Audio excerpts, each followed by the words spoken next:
Já tem um tempo que um amigo meu tá com uma dúvida que toda vez que ele toca no assunto eu fico meio tipo, para de pensar nisso. E como eu sou meio leigo na questão, eu quase tive a infelicidade de falar pra ele: só aceita. Só aceita. Só aceita o que o pastor tá falando. Só aceita o que você leu na Bíblia e não entendeu. Só aceita. Quando eu vejo isso, eu lembro daqueles professores de história falando sobre o Fordismo, que tem os proletariados lá, durante a vida inteira deles, construindo aquela única parte da produção, colocando aquela única peça naqueles produtos que vão passando. E ele nem sabe o que está construindo. No final da vida dele, quando ele aposenta, ele vai até o final da fábrica para descobrir o que ele passou a vida inteira montando.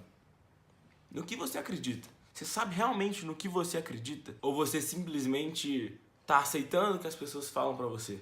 Tá aceitando o que o seu pastor diz pra você, o que você leu na Bíblia ali, não entendeu, mas aceitou. Essa semana apareceu uma notificação do TED Talks pra mim e o nome do vídeo era A Dúvida Essencial pra Fé. E quando eu fui ver, era uma palestra dessa mulher chamada Leslie Hazelton. Especially if, like me, you're an agnostic Jew and the life you've been exploring is that of Muhammad. Essa mulher estava escrevendo a biografia de Maomé e durante a escrita ela se deparou com uma questão. O que aconteceu? O que de fato aconteceu quando Maomé teve aquele suposto encontro com o anjo?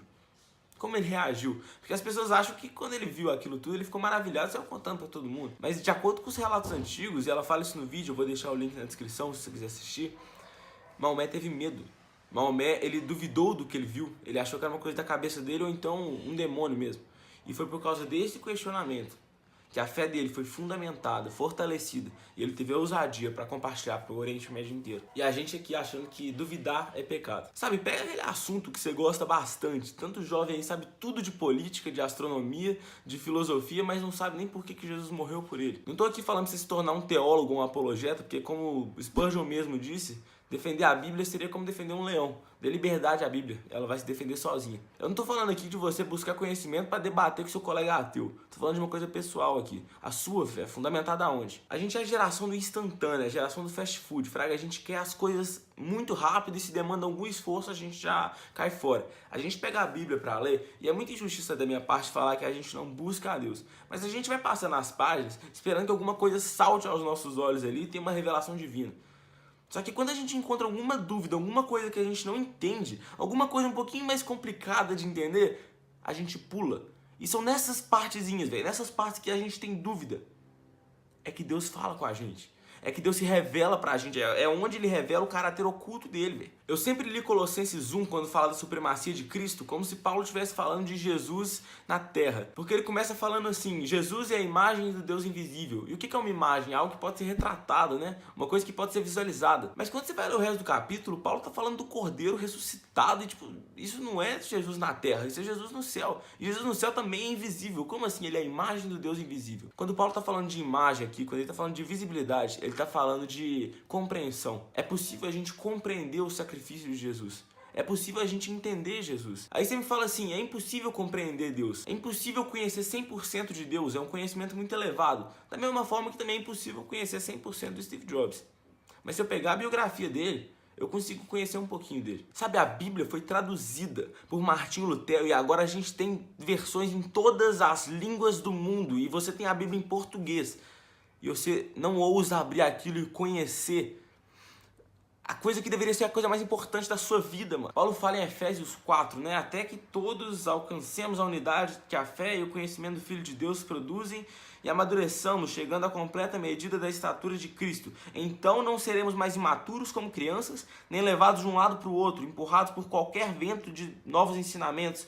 Também não seremos influenciados quando nos tentarem enganar com mentiras astutas. Sabe por que todo mundo desvia na faculdade? Porque não sabe no que está acreditando. Porque não sabe no que acredita e quando chega um professor falando qualquer filosofia um pouquinho mais atraente ou convincente, vai embora. E sabe por que isso me incomoda, mano? Sabe por que isso me incomoda? Eu não sei você, mas eu invisto a minha vida em Filipenses 1:21, velho. Viver é Cristo e morrer é lucro. É uma coisa que eu invisto a minha vida. Como que eu posso investir em uma coisa que eu não conheço?